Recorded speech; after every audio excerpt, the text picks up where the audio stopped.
November వచ్చిందంటే ఉమ్మడి విశాఖపట్నం ఏజెన్సీలో మంచు అందాలు చూసేందుకు పెద్ద ఎత్తున పర్యాటకులు వస్తూ ఉంటారు. స్థానికంగా ఇక్కడ బొంగు చికెన్, బొంగు బిర్యానీ చాలా ఫేమస్. స్థానికంగా దొరికే ఎదురు బొంగులతో ఇది తయారు చేస్తూ ఉంటారు. చల్లటి మంచులో ఈ బొంగు చికెన్, బొంగు బిర్యానీ తింటే ఎంతో బాగుంటుంది. అరకు చాపరాయి వద్ద ఎప్పుడు వచ్చినా తమ వద్ద బొంగు చికెన్, బొంగు బిర్యానీ సిద్ధంగా ఉంటుందని స్థానిక గిరిజన మహిళ బుజ్జి అంటున్నారు.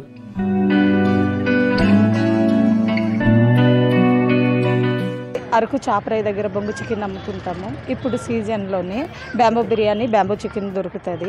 తినేవాళ్ళు ఉంటే రండి, టేస్ట్ చేయండి, నీట్గా చేసి ఇస్తాము. పార్సల్ కూడా పట్టుకెళ్ళినా 2 గంటలు వేడిగా ఉంటుంది. ఇక్కడే తినేస్తామన్నా ఇక్కడే తినేవచ్చు. ఇక్కడ గిరిజన మహిళలు కొండపై దొరికే బొంగులలో బొంగు చికెన్, బొంగు బిర్యానీ వండుతారు. మాంసానికి ఉప్పు, కారం దట్టించి రైస్ ముందుగా హాఫ్ బాయిల్ చేసి చికెన్, రైస్ కలిపి దాన్ని వెదురు బొంగులో కూర్చి మంటపై ఉడికించి వేడివేడిగా పర్యాటకులు వడ్డిస్తారు. ఈ ఏజెన్సీలోని పర్యాటక ప్రాంతాల్లో మాత్రమే బొంగు చికెన్ అందుబాటులో ఉంటుంది.